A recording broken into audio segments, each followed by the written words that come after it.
Guys, the internet has failed me again. I was on our friend Google. She's right in front of us, as you can see. And,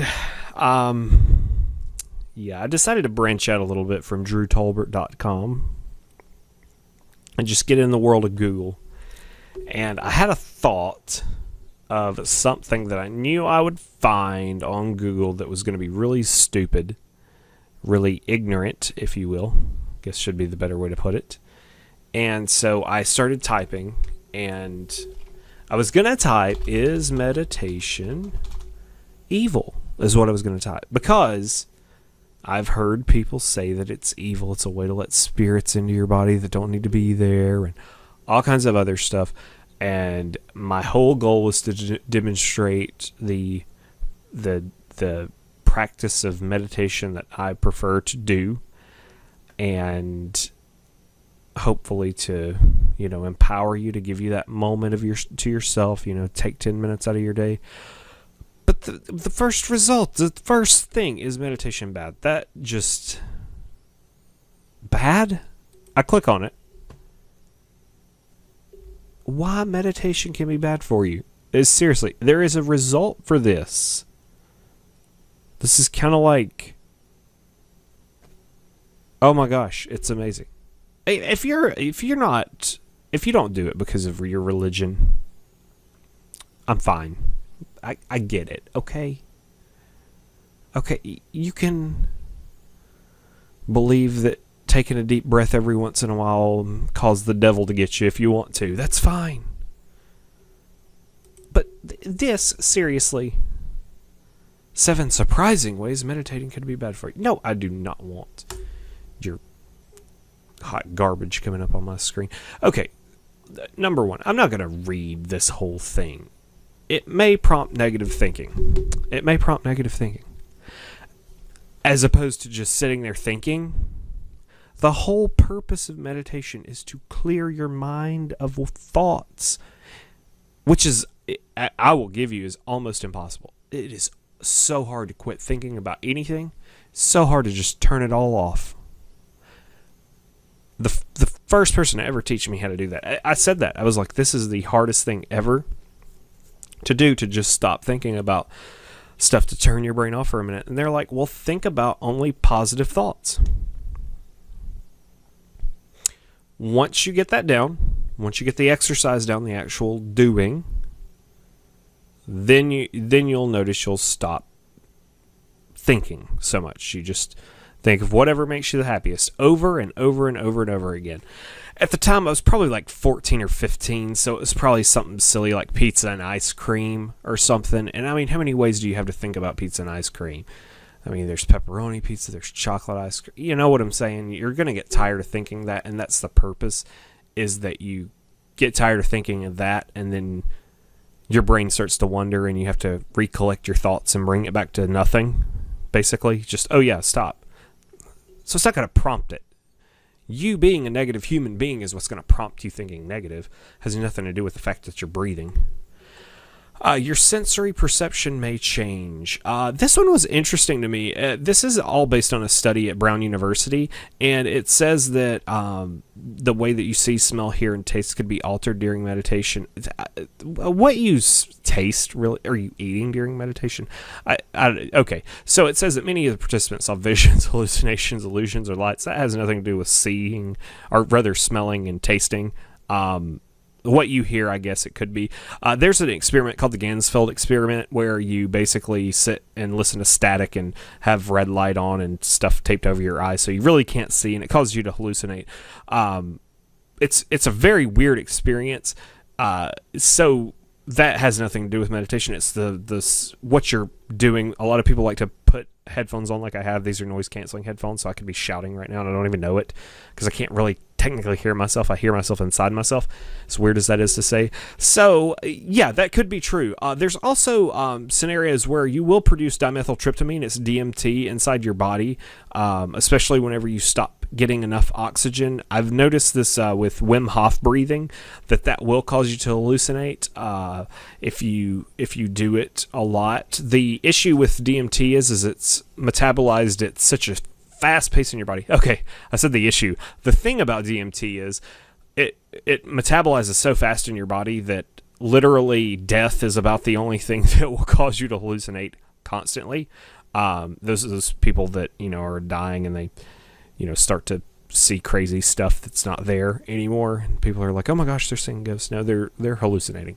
It's caused from DMT, and it's a lack of oxygen to the brain that causes that.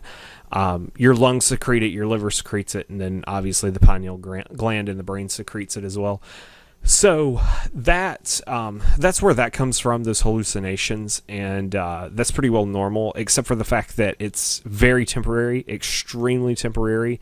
In fact, people that go through the religious ayahuasca ceremony, it's not really religious, it's just a drug conference is what it is. So when they do that, they actually have to take an MAOI to block the stuff that metabolizes DMT inside your body. So it blocks that, and yeah, it lasts longer. So it's natural, nothing wrong with it. It's naturally made by your body, so whatever. Motivation may go right out the window. That's just silly. If you're motivated to sit and breathe for 10 to 20 minutes, then I don't think you're gonna be whatever. You might relive negative memories and emotions. Okay, this goes back to the beginning, right?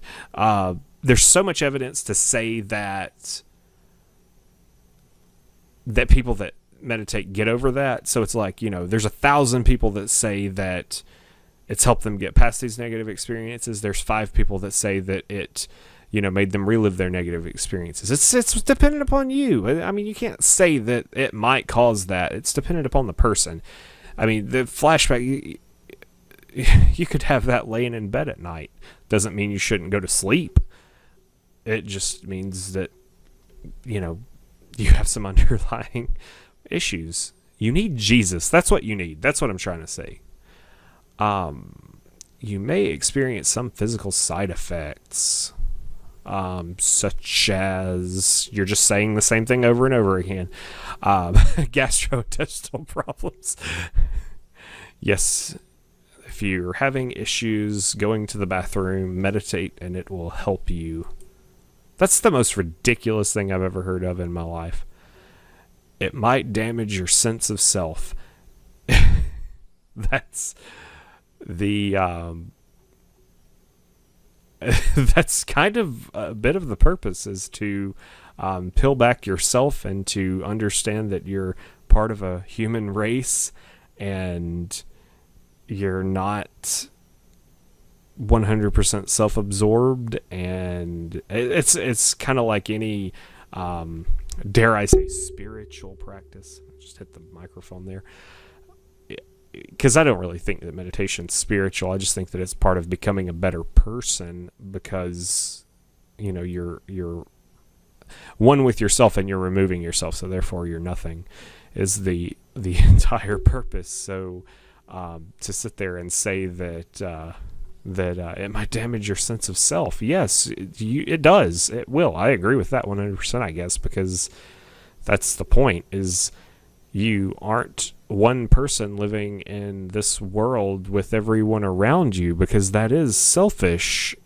You're part of all those people around everybody else. You can't be selfish all the time, and that's the whole point, right? You may become antisocial for 10 minutes a day or 20 minutes a day or 30 minutes a day, however long you do that. I agree 100%. That is antisocial. I used to have a friend that he often would meditate, and he wanted to kind of get in the mood of it.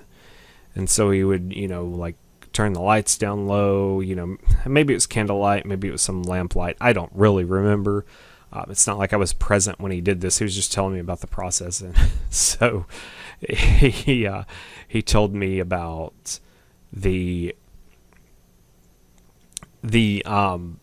issues that he had, because he's living at home with his parents, and he said that the issues were like his mom would just come and knock on the door, and he's like, so it took me, like, I wanted to be in there by myself for a little while, so I knew that I was in a safe space to start the whole process. I know it sounds silly, but yeah, he probably did have some self-isolation issues, but it was, for good reason, because that's the last thing you want, right? Step in your room, 5 minutes later, somebody's knocking at your door, and you have to, kind of redo what you started, I guess, is the thing. So yeah, there's lots of information on Google about this, and it it seems very, very silly, because it's such a small fraction of people. Like if you take all the folks that do this practice, and then you take the 12 bad things that could possibly happen. I mean, because here's the thing. You could get hit by a bus while you're meditating. That's for sure a negative there. Specifically if you're in the street while you're doing it. With your eyes closed, you're a lot more likely to not see buses. So, and then the breathing in and out with the noise-canceling headphones, that will cause you to be more prone to being hit by buses. So just be mindful of those buses. So yes, it's never happened. Also, you're more prone to shark bites and lightning strikes as well if you meditate, because if you are in a shark infested water and you're meditating, then you are more likely to get eaten by a shark. And if you're on a very high mountain, because that's where you're supposed to meditate, is on a very high mountain. If it's during a thunderstorm, you're probably going to get struck by lightning there. Even in an open field, really. It could be a prairie or something if there's lightning. Okay, I'm just digressing at this point and wasting my time. Nonsense. It's just nonsense. All right, thanks for subscribing. Or you should subscribe. Thanks for watching. That's what I meant to say. Yeah, like button.